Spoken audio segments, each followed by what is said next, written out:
Vendredi 25 août 2023, Madame, Messieurs, bonjour et bienvenue à vous sur Samel 13 Télévision. 3 sujets retenus pour cette émission que j'ai l'honneur de recevoir pour vous. Nous avons l'honneur justement de recevoir pour vous Maman Chantal Moboni. Elle est porte-parole du président Martin Fayoulou, également porte-parole du parti politique SID. Avec elle, nous allons parler justement de la réaction de l'opposition qui réfute catégoriquement toutes les accusations de l'ONG Human Rights Watch, une ONG américaine qui pense que en cette période électorale, les opposants sont traqués, sont arrêtés, sont jetés en prison par le gouvernement, chose que réfute, comme je l'ai dit catégoriquement, le gouvernement de notre pays. Et nous allons revenir sur les sanctions des USA contre les États-Unis d'Amérique, contre les responsables des groupes armés actifs à l'est de notre pays, mais également certains responsables militaires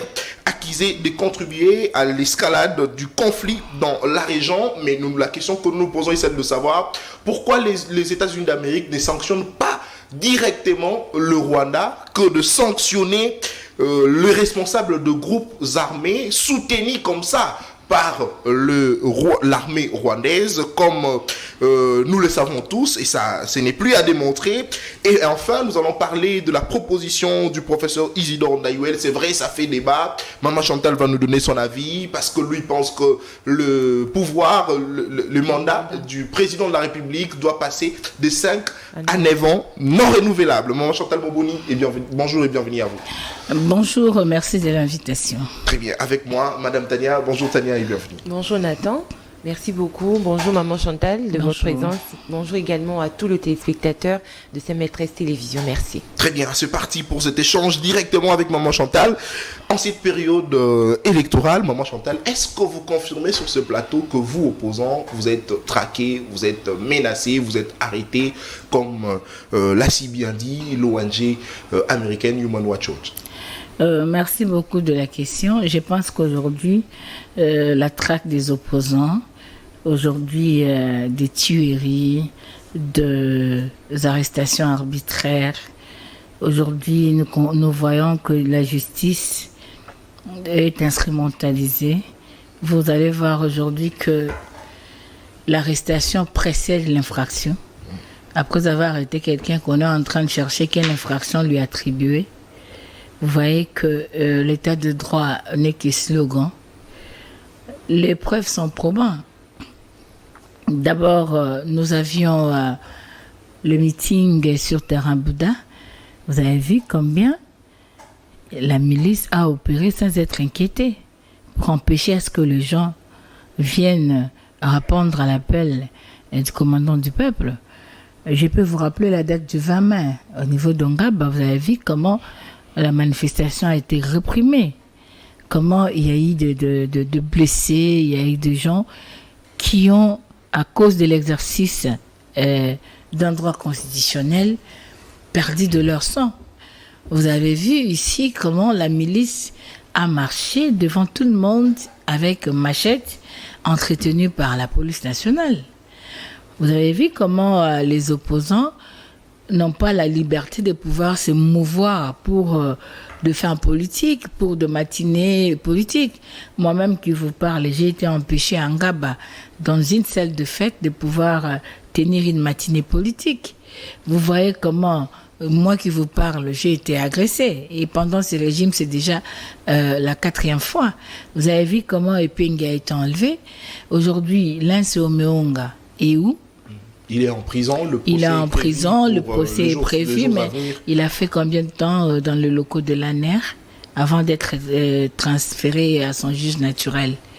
Vous voyez aujourd'hui, c'est-à-dire les exemples sont les gens. Aujourd'hui, Skadela est où?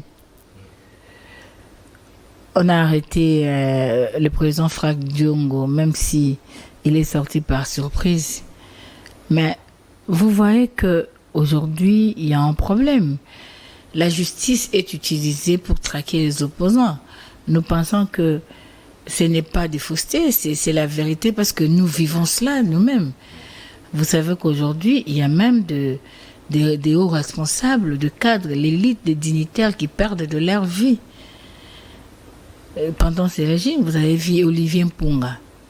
est décédé dans les locaux de la police. Vous avez vu.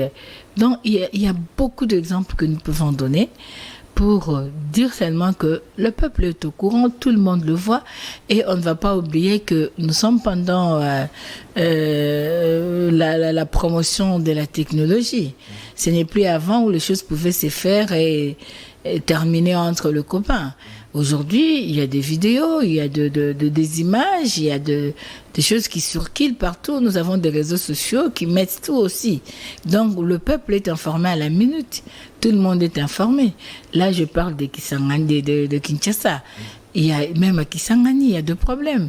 Vous avez vu comment le président Sesanga a été malmené quand il est allé dans son fief électoral. Vous avez vu à Kananga, vous avez vu comment...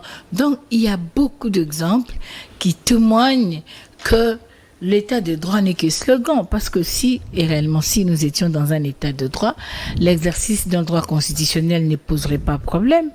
La liberté de mouvement ne serait pas un problème. La liberté de circulation ou d'organisation de manifestations publiques ne serait pas un problème. Combien de fois nos marches ont été réprimées à 100? Vous avez vu, Davin Kalala est décédé. Des fois, Opaloukou est parti. Donc, aujourd'hui, nous regrettons que nous ayons des responsables qui ne s'assument pas. Parce que pour eux, c'est d'abord, moi j'appelle ça toujours, c'est dans le cadre Adam et Ève. Parce que quand vous demandez à Adam, c'est Ève. Quand vous demandez à Ève, c'est les serpents. Donc, vous voyez, personne ne s'assume. Donc, aujourd'hui, Iman Niroitiwot, quand il fait son constant et il publie un rapport, c'est pas seulement question d'être pressé de pouvoir être à la défensive, mais il faut s'interroger, est-ce que les faits qui sont reprochés à ce régime ne sont-ils pas vrais? Est-ce que ce sont de faussetés? Et nous savons que cette organisation a beaucoup travaillé, que ce soit dans le régime précédent qu'aujourd'hui. Donc, nous pensons qu'il est temps de nous remettre en nous-mêmes et de nous examiner pour pouvoir rectifier les tirs que de pouvoir chercher à donner des justifications qui ne tiennent pas. Alors, Maman Chantal, vous avez ici dit les répressions de manifestations, mais dans le communiqué de presse le gouvernement dit ceci: les mesures prises par les autorités visent à maintenir l'ordre public, à préserver la sécurité des citoyens et à prévenir toute manifestation de violence. Est-ce que, Maman Chantal, c'est pour vous une manière de vous victimiser, le fait pour vous de dire que vos marches sont réprimées? Parce que nous connaissons généralement à Kinshasa, lorsqu'il y a marche, le manifestant se comporte un tout petit peu mal, s'attaquer aux policiers, insulter. Non, au fait, vous connaissez très bien que nous sommes d'abord SID, c'est un parti non violent. Nous prenons des valeurs républicaines, citoyennes, parce que nous, c'est l'engagement pour la citoyenneté et le développement. D'abord, vous devez savoir que nous avons des valeurs que nous prenons et que nous voulions que tout membre de l'ECD puisse vivre ces valeurs. Dire aujourd'hui que nous sommes en train de nous victimiser, ça n'a pas de place parce que les exemples sont probants. Quand on avait agressé, tapé violemment le journaliste de la RFI, Patient Legodi, à Tchango, vous n'avez pas vu les images?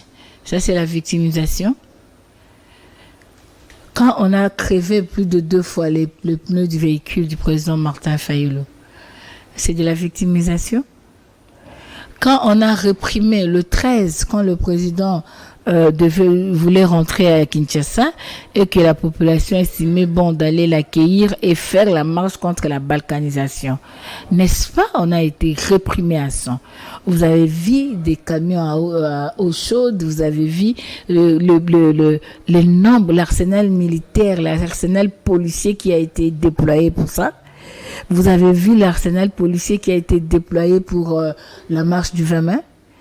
Et vous avez vu combien de gens ont été blessés, combien il y a eu de problèmes. On a arrêté les innocents, vous avez vu tout ce qui s'est passé. Donc aujourd'hui, je pense que il n'est pas question de chercher à se victimiser parce que les choses sont claires, tout le monde le voit. Ce n'est pas seulement nous. L'organisation de droits de l'homme qui vient d'en parler, il fait partie de la MOUCA. Il est de l'ECD. Elle est de l'ECD, non. Donc, Aujourd'hui, moi, je suis un peu désolée de voir que les gens ont résolu de ne pas affronter la réalité, de ne pas voir la vérité en face. Les gens ont résolu de faire semblant, de ne pas accepter que ça ne marche pas. Or, c'est notre pays. Vous pouvez nous dire aujourd'hui, parce que il faut dans le respect de l'ordre public, tout ça. Dites-moi, si nous organisons nos manifestations, comparativement aux manifestations que UDPS organise, où est-ce qu'il y a beaucoup de casse? Nous avons vu dans cette ville des policiers perdre des vies parce qu'ils n'avaient pas eu de siège au niveau du Sénat. Nous avons vu dans ces pays les palais du peuple qui est supposé être inviolable, être saccagé.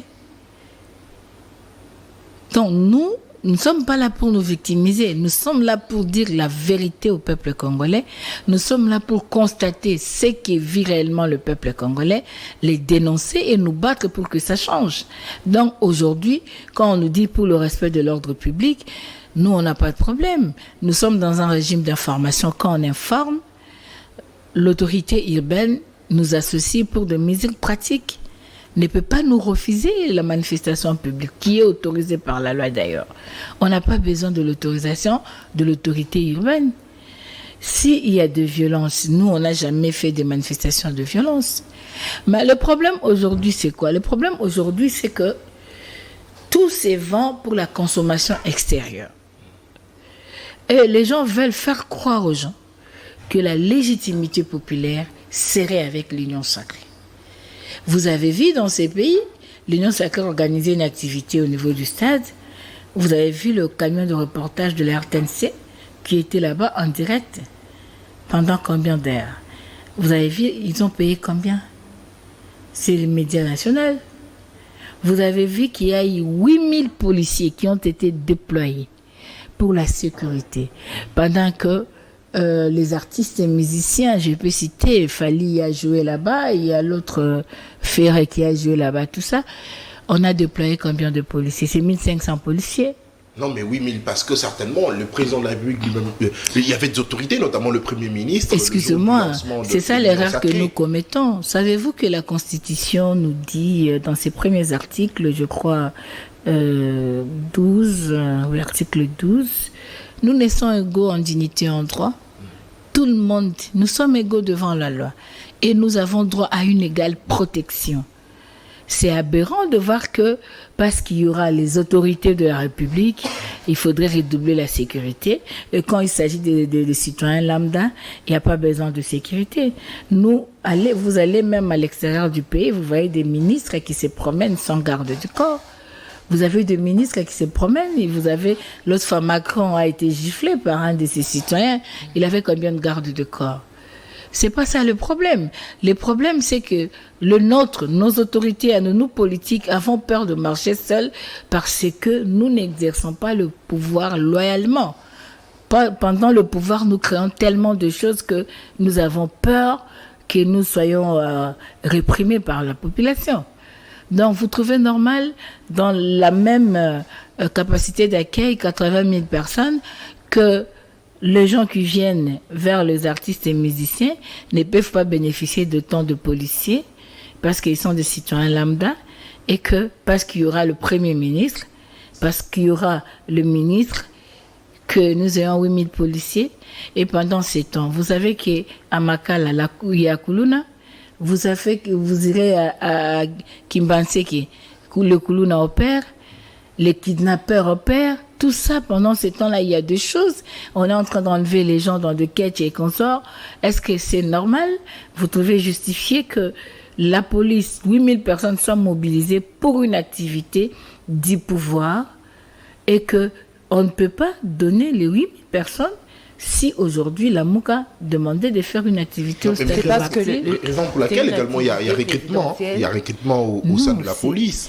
C'était une activité qui devrait recevoir certainement beaucoup du monde. C'est pourquoi il y a eu autant plus de policiers. Question d'assurer la sécurité des citoyens présents. Très bien. Non, je ne suis pas d'accord avec cet argumentaire parce que la capacité du stade est reconnue. C'est 80 000 personnes. Quand Fali a joué, il y a eu débordement.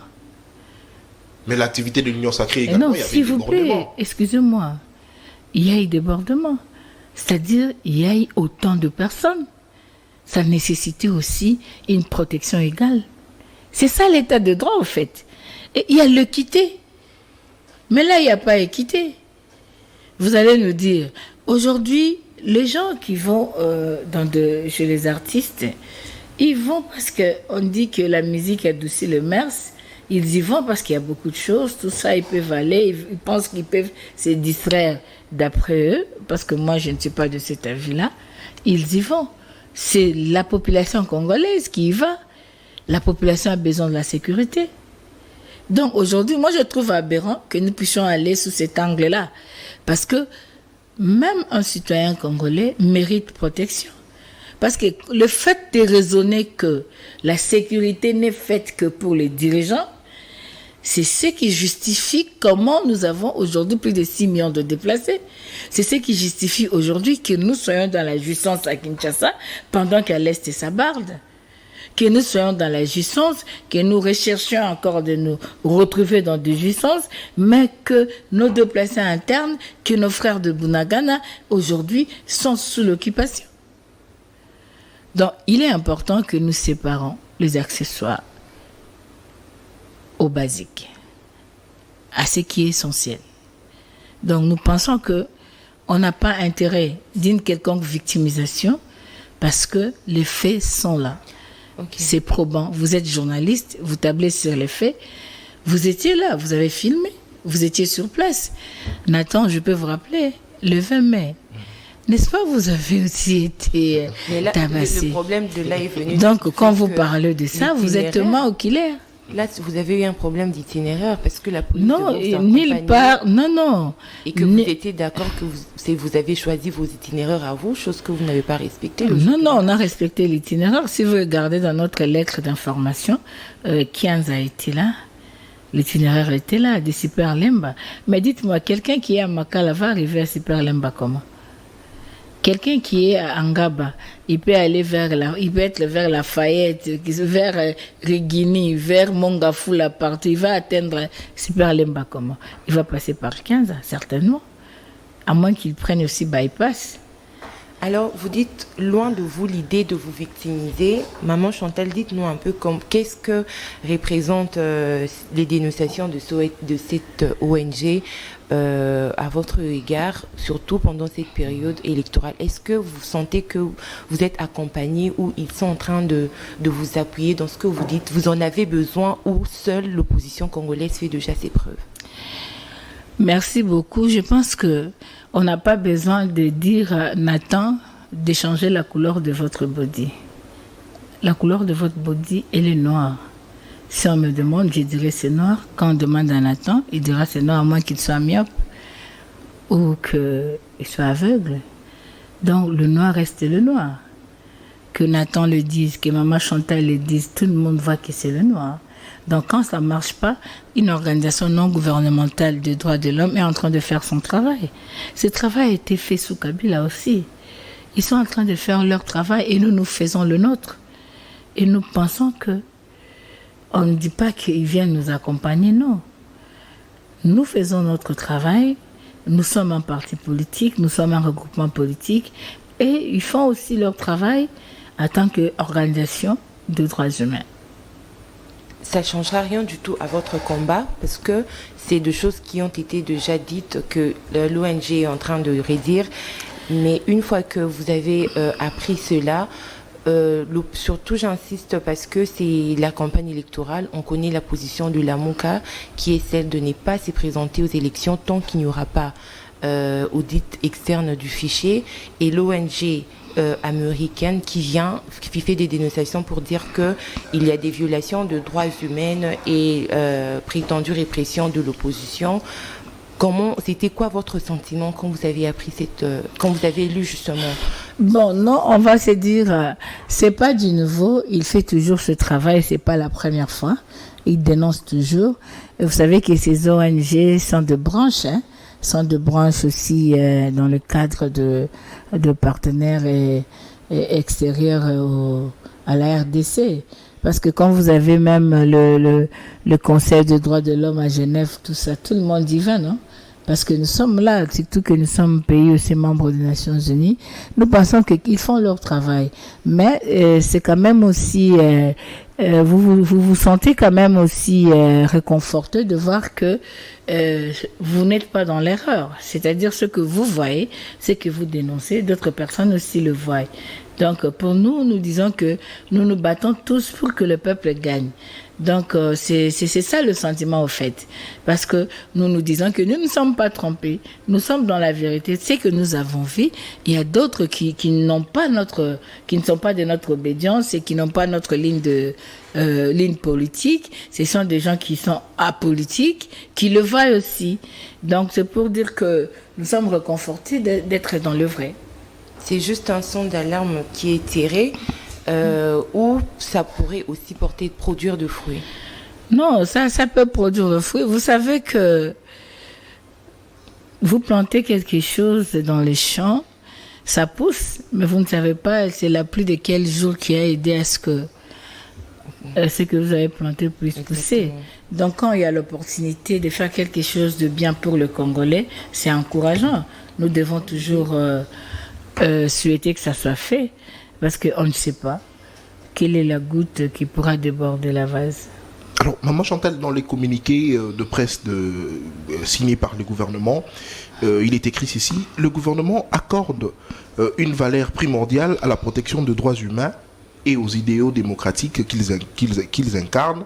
La date prévue des élections fixée au 20 décembre symbolise notre détermination à garantir des processus électoraux exempts de toute opacité caractérisée par leur impartialité. Maman Chantal, est-ce que l'opposition ne comprend pas justement les efforts fournis par le gouvernement jusqu'à ce jour?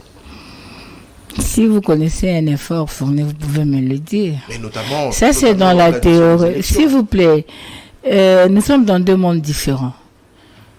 Le gouvernement est dans le monde théorique et nous sommes dans le monde pratique. Vous êtes journaliste, vous vous basez sur le fait. Allons sur le plan des faits pour que le peuple comprenne qui est en train de mentir.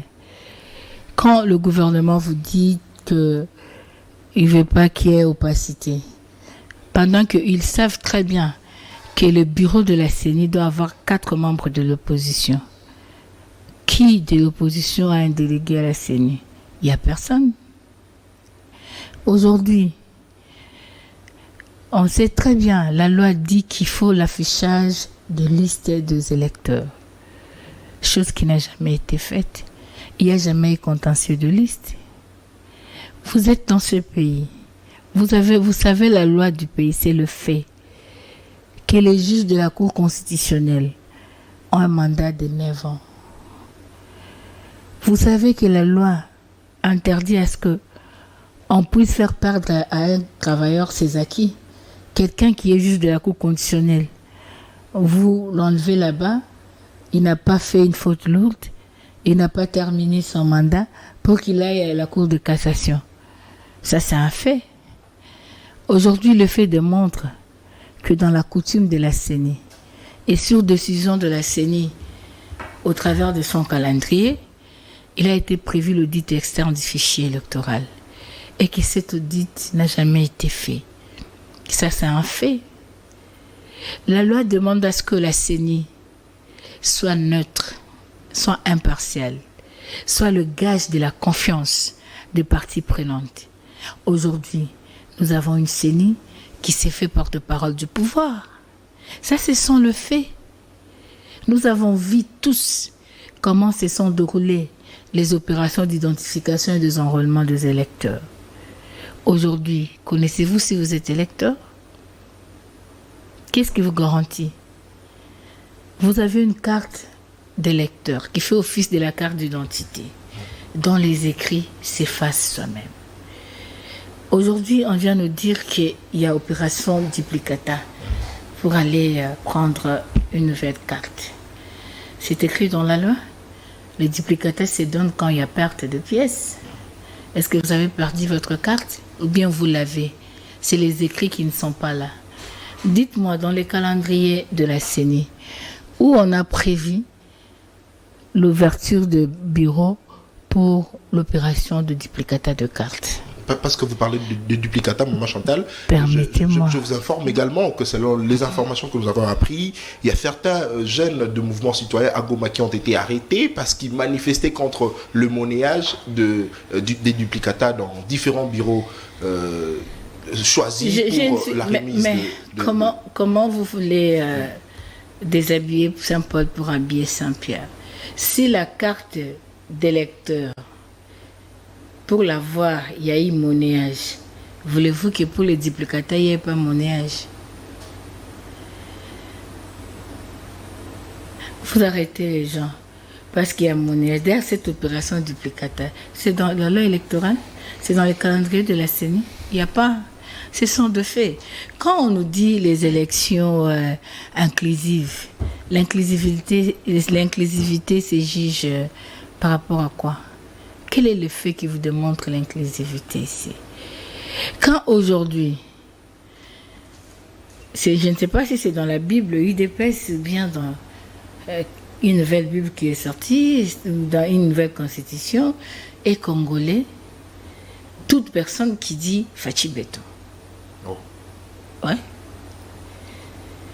Et congolais, toute personne qui dit Fachi Mukwantombolo. Mais la Constitution a bien défini qui est congolais. Mais non, mais parce qu'aujourd'hui, Mukwege, Burundais, Fayoulou, Sénégalais. Il a répondu même à la question, oui, écoutez, Fayoulou, Sénégalais, Mukwege, Burundais, l'autre, Moïse Katumbi, et tantôt italien, tantôt juif, tantôt zambien, tout ça. Hein? Donc, si vous ne dites pas Fachi Beton, vous n'êtes pas congolais. Donc, et congolais, c'est lui qui dit Fachi Beton, Fachi Mukwantombolo, Fachi Oumela, Fachi deuxième mandat. Et comme c'est la nouvelle constitution, il y a des l'UDPS, eux, ils veulent appliquer ça à tout le monde.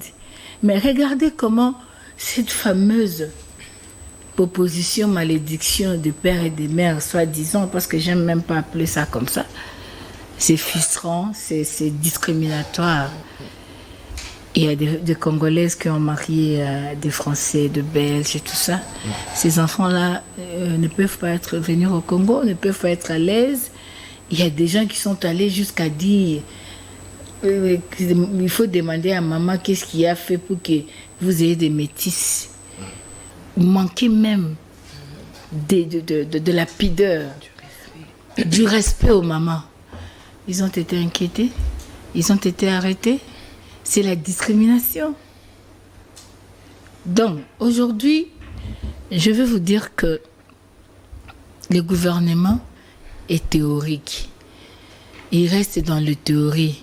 C'est comme un étudiant qui a fini la médecine, qui peut venir vous parler ici du serment d'Hippocrate. Il peut venir vous dire ici comment est composé le corps humain. Qui peut vous dire, mais c'est bien, il peut vous dire, il est théorique. Mais il y a aussi un enfant de l'école primaire qui étudie l'anatomie, qui peut aussi vous dire qu'il y a des vertèbres, il y a des colonnes, il y a la colonne vertébrale, il y a des artères, il y a des muscles, il y a des veines. Il peut aussi vous le dire. Mais la différence entre ces deux personnes, ça sera que la personne qui a fini au niveau universitaire sera capable d'appliquer sa médecine pour apporter des solutions aux problèmes de santé. C'est ça la différence. Mais aujourd'hui, quand on est théorique, vous avez 5 ans, qu'est-ce que vous avez fait? Il faudrait plutôt nous donner des faits concrets et nous dire, nous avons fait ceci. Donner l'argent à la CENI, c'est du devoir du gouvernement. Et ce n'est pas l'argent de particulier, c'est l'argent de l'État.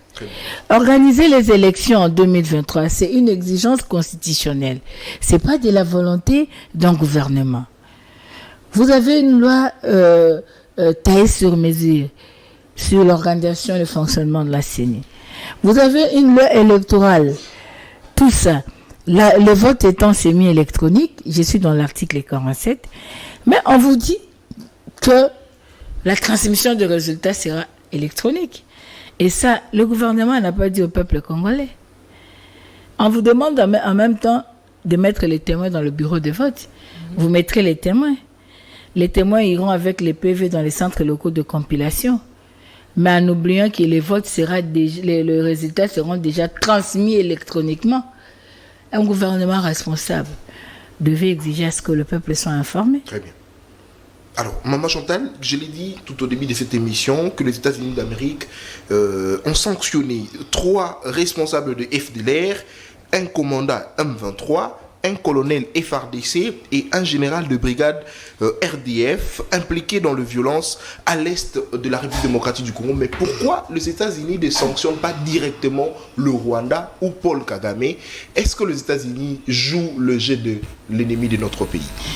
Les États-Unis ne sanctionnent pas le Rwanda parce que, je vais vous rappeler l'histoire, le Rwanda était dans le bloc francophone. Après 1994, avec l'opération turquoise qui a été menée par les Français et avec la politique de Kagame, il a réussi à démontrer à la face du monde qu'il y avait génocide au Rwanda et que la France aurait une grande responsabilité. Et pour faire fléchir la France, le Rwanda va se plonger dans le bloc anglophone. Aujourd'hui, le Rwanda parle anglais. Pourquoi il y a eu tout ce problème-là? Parce que les États-Unis voulaient avoir possession de l'Afrique centrale, notamment de la RDC. Il y fallu utiliser un pays voisin pour pouvoir avoir la mainmise, que ce soit sur le Rwanda comme sur le Congo.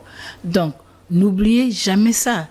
Et aujourd'hui, le Rwanda a réussi à avoir la France dans sa poche. Le Rwanda travaille pour les intérêts des Américains et des Français de Grande-Bretagne et consorts. C'est pas pour les intérêts du Congo. Alors, comment trouverez-vous normal que les États-Unis puissent sanctionner le Rwanda directement? Non. Encore qu'il eût fallu que nous ayons d'abord une thèse nationale, pas dénoncer comme ça, une thèse nationale, comme a fait le président Martin Fayulu depuis 2020, le 30 juin, lors de son adresse à la nation. Il a dit que désormais, le 2 août, c'est la journée du génocide congolais. Il y a aussi le groupe Génocoste qui le célèbre déjà. Et on devait avoir une thèse nationale pour se dire que non, nous avons plus de 10 millions de morts. On ne peut pas rester dans la pire du silence. Il faudrait que les États mondiaux reconnaissent ces génocides congolais. C'est-à-dire, la RDC prend les choses en main. La RDC porte plainte contre le Rwanda. On avait porté plainte contre l'Ouganda parce qu'il y a eu la guerre de 6 jours à Kisangani. Ouganda devait nous payer de l'argent. Est-ce qu'il a payé? Pourquoi on n'a pas porté plainte contre le Rwanda? C'est ça le problème. Si nous-mêmes nous disons que non, il n'y a pas de génocide parce que ce que nous vivons à l'Est, ce sont les effets collatéraux, il y a un problème. Comment les gens peuvent vous venir au secours si vous-même, pendant que les gens meurent, pendant qu'il y a l'occupation, pendant qu'il y a tout ce qu'il y a à l'Est, vous êtes dans le jeu. Vous êtes dans la jouissance. Vous recherchez encore d'autres jeux? Non, s'il vous plaît. Donc, on doit d'abord avoir une thèse nationale. C'est-à-dire, même au niveau de l'éducation nationale, dire à nos enfants qu'il y a eu génocide au Congo. Dire à nos enfants que chaque 2 août, nous devons commémorer ces génocides congolais. Expliquer à nos enfants d'où cela est venu. Démontrer à nos enfants ce que j'ai lu dans l'ouvrage de Monsieur Nana, que je respecte beaucoup, Holocauste, j'ai lu, je vous dis franchement, il y a de graves révélations. Il y a même des officiels qui ont dit des propos que nous pouvons exploiter, nous, en tant qu'État, nous, en tant que pays. Qu'est-ce que nous en faisons? On devait d'ailleurs prendre cet ouvrage-là, mettre à la disposition de nos étudiants, à la disposition de l'élite congolaise. prendre même de parties qui nous concernent directement, de parties forts de l'ouvrage, le traduire même en langue nationale pour que nos générations prennent conscience de ce qui se passe, du complot international contre la RDC et préparer déjà la psychologie de nos enfants pour dire que si nous ne parvenons pas à récupérer, à avoir ce que nous devons, même nos générations futures se battront pour ça. Donc ça, c'est un problème. Donc aujourd'hui, attendre que les États-Unis condamnent le Rwanda, c'est une utopie. Ils vont vous dire, nous encourageons le dialogue, nous encourageons la diplomatie, nous encourageons ceci, cela. N'est-ce pas les États-Unis qui nous a dit que les M23 auraient des armes sophistiquées, plus que même celles de la MONUSCO? N'était pas, ce n'était pas une campagne pour nous faire peur et nous laisser dans cette situation parce que les M23 seraient plus forts. Mais si les M23 a des armes sophistiquées, et cela, ça vient du secrétaire général des Nations Unies, d'où le Rwanda prenne ses armes. D'où il prend ses armes. Ça, c'est la grande question. Donc, pour vous dire aujourd'hui, que les gens soient sanctionnés, ce n'est pas ça le problème. Parce que ces sanctions-là, Nanga est sous sanction. On finit par enlever. Les dignitaires de Kabila étaient sous sanction. Ils ont fini par enlever.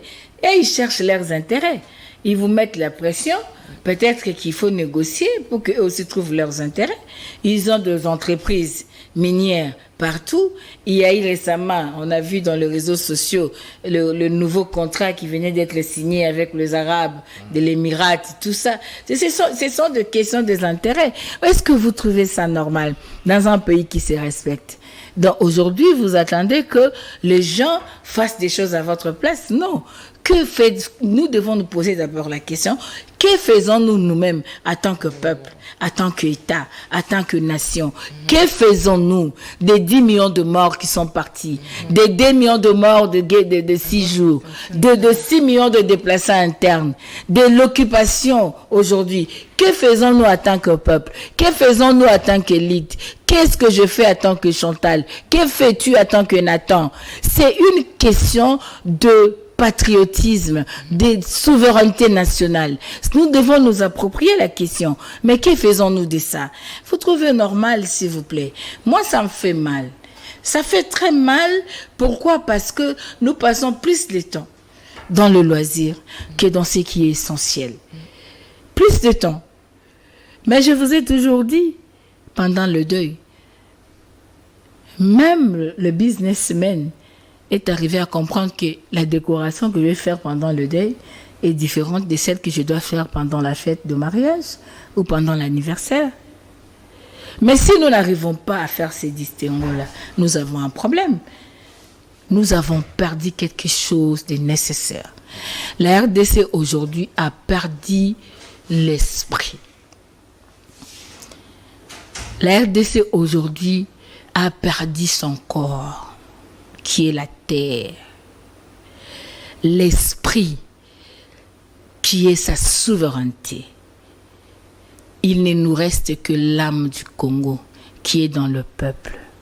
Nous devons mobiliser le peuple à défendre la nation, à défendre le pays, à ne pas se confier à des sanctions qui, à mon avis, ne sont que théoriques, ne sont que diplomatiques, ne sont que sans impact direct sur la vie de nos frères et sœurs qui sont en train de souffrir en Ituri, qui sont en train de souffrir au Nord Kivu. Maman Chantal, les sanctions sont théoriques, comme vous le dites, et vous pensez que les États-Unis ne peuvent pas sanctionner le Rwanda parce que le Rwanda a migré vers le bloc anglophone, mais Maman Chantal, l'Union sacrée nous dit ici qu'on ne peut pas faire la guerre avec une armée infiltrée. Aujourd'hui, lorsqu'on sanctionne un colonel de FARDC par le fait qu'il a été impliqué dans les violences à l'Est, est-ce que cela prouve à suffisance l'hypothèse selon laquelle il faudrait d'abord travailler de telle sorte que l'armée soit lavée justement de toute infiltration et puis par après faire la guerre? Vous avez suivi votre confrère Le nom va venir, qui était allé à l'Est, qui a fait de vidéos, tout ça pour démontrer même il y a des endroits où l'autorité de l'État n'était même plus. Aucun ministre provincial n'avait même pas possibilité d'accéder dans une entreprise. Alain Foucault. Ouais. Vous avez suivi ces documentaires-là? Donc, est-ce que vous êtes sûr que les soi-disant général, colonel ou quoi est sanctionné pour la violence, ou bien c'est par rapport aux intérêts des Américains ou des Occidentaux ou quoi, on ne sait pas. Le problème aujourd'hui, l'infiltration de l'armée, nous avions donné une recette quand on a fait la proposition de sortie des crises. Nous avons demandé à ce qu'il y ait réforme de nos services de défense et sécurité. Mais je me rappelle que notre frère Fachi avait dit qu'il a trouvé une armée structurée, une armée organisée. Alors, si aujourd'hui, on nous parle d'infiltration, c'est après 5 ans, qu'est-ce qu'ils ont fait de cette armée pendant 5 ans? Est-ce que pendant 5 ans, on ne pouvait pas réformer une armée? Est-ce que pendant 5 ans, il n'y avait pas possibilité de toiletter l'armée? Parce qu'il y avait les infiltrés que nous connaissons déjà depuis le CNDP. Mais une fois au pouvoir, qu'est-ce qu'ils ont fait? Au-delà de ça, qui a nommé l'ex-rebelle M23 comme responsable de DDR en Ituri? C'est pas ce régime? Bon, comment vous allez parler des infiltrés qui seraient nommés, bien sûr, par les gens qui ont dirigé avant ce régime, mais et qu'aujourd'hui, vous avez tous ces gens-là avec vous. Là, dans l'Union sacrée, ils sont là. Les gens qui ont signé des accords, les gens qui ont dirigé, les gens qui ont été dans beaucoup de choses, ils sont là. N'est-ce pas? Ils sont dans l'Union sacrée. Doit-on parler des infiltrations passées ou bien nous devons parler de manque de politique publique par rapport à ces secteurs? Dites-moi un peu. Nous avons les gens qui étaient ministres de Défense, ministres de coopération régionale, les gens qui ont été des conseillers en matière de sécurité, conseillers XY, mais ils sont dans l'Union sacrée. Ils sont là-bas. Bon, dites-moi, est-ce que les camps de formation militaire que nous avons dans les pays, on a pensé à le mettre dans un bon état? Vous parlez de recrutement. Qui recrutons-nous? Sans réforme, comment vous allez recruter convenablement? Il y fallait avoir des réformes. Et pendant les réformes, voir quelle formation donner, quelle stratégie prendre, quel type d'armée voulons-nous, quelle logistique devons-nous avoir, quel type de centre de formation voulons-nous, quel profil des policiers ou militaires voulons-nous avoir. C'est pendant les réformes. On devait traiter de ça. Mais si on n'a pas fait ces réformes, on recrute seulement parce qu'il y a certaines personnes qui se disent « je suis chômeur, je fais l'armée ». Ou bien certaines disent « bon, j'étais ancien, j'étais dans l'armée, j'ai fait la police aujourd'hui ». Ou non, je suis membre de parti politique, venez dans l'armée pour protéger notre pouvoir. Ou bien, quels sont les critères sur lesquels nous nous servons pour que demain, nous n'ayons pas le même problème? Vous nous avez dit, disons, ils nous ont dit, j'ai dit vous comme si c'est... Ils nous ont dit qu'on ne pouvait pas se battre parce qu'on était sous embargo. Dieu merci, le peuple congolais a manifesté, le président Fayoulou a manifesté, est passé partout sur le plan diplomatique. Je suis en train de dire. Oui, non, mais il faudrait également le dire. Non, mais vous m'avez pris les mots. Vous m'avez pris les mots. Il fallait me laisser arriver jusqu'à la fin. Moi, quand je parle de mon pays, je n'ai pas de couleur politique. Très bien. Vous savez combien de gens de ma famille sont à l'Est? Je n'ai pas de couleur politique. Cette question de l'Est mérite solution. Mérite solution.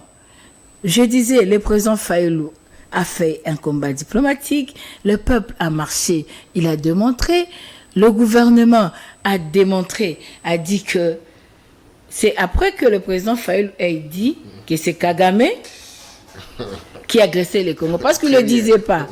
Le gouvernement, enfin, a eu le courage de nommer d'abord que c'est Kagame, c'est après. Et après, de dire qu'il faut qu'on enlève l'embargo. Parce qu'il faut suivre les choses telles quelles. Maintenant, la règle de la notification n'existe plus. Qu'est-ce qu'on a fait? Après, on nous dit non, nous optons pour l'option diplomatique. Vous voyez? Mais à l'heure actuelle, nous, depuis lors, on a toujours soutenu que qui veut la paix prépare la guerre. Alors, est-ce que vous pensez que toutes ces sanctions viennent simplement tromper ou distraire, la vigilance de Congolais sur la vraie cible ou le vrai problème? Bon, nous, aujourd'hui, au lieu de sanctionner ces gens qui profitent de la situation, il était d'abord important, même pas de dire à haute voix, mais de dire à Kagame, retire tes M23 du Congo. Ils peuvent le dire sans problème, ça ne coûte rien. C'est sans dépenser même de l'argent. Parce que quand vous leur dites d'intervenir, ils vont dire qu'ils n'ont pas de budget, c'est pas planifié. Ils ont un mot, ils peuvent dire que Kagame retire tes gens, tes troupes de là. Comprenez que le monde diplomatique, c'est question d'intérêt. C'est question d'intérêt et on tient plus aussi compte de la posture de la personne qui négocie. Nous négocions en quelle position, de force ou de faiblesse? Si nous pleurnichons, c'est pas normal. Nous devons dire que nous sommes agressés, ils doivent quitter. Au-delà de ça, nous avons dit ici que l'État des agresseurs du Congo doit partir. Maintenant, est-ce que vous entendez parler de ça? Alors le problème, mais ils sont là. Des autorités. Ils perçoivent des taxes.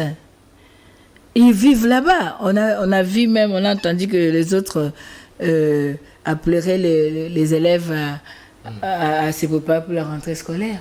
C'est dans leur pays. Maintenant, cet état des choses, c'est comment? Ça, ce sont des questions essentielles que le Congolais veut entendre aujourd'hui. Ce n'est pas de distraction. Ce n'est pas de distraction. Donc moi, je vous dis que on n'a pas besoin des opérations vernis, des opérations cosmétiques. On n'a pas besoin de théorie. On a besoin que nous puissions vivre des graves décisions, des décisions responsables qui puissent permettre à ce que la sécurité soit au niveau du pays. Très bien, merci beaucoup. 45 minutes d'échange avec Maman Chantal Momboni. Elle est porte-parole du président délécidé, Martin Fayulu, avec elle nous avons évoqué des sujets déjà. Le dernier, nous parlons de la proposition ici du professeur Isidore Dayuel qui voudrait à ce que le mandat du président de la République passe de 5 à 9 ans, non renouvelable. Maman Chantal, votre avis? J'ai beaucoup d'estime au professeur, c'est un historien de haute facture. J'ai souvent assisté dans ses conférences. J'ai lu beaucoup de ses ouvrages que j'apprécie, mais permettez-moi de vous dire que je suis désolée. Pour quelle raison? Je suis désolée aujourd'hui.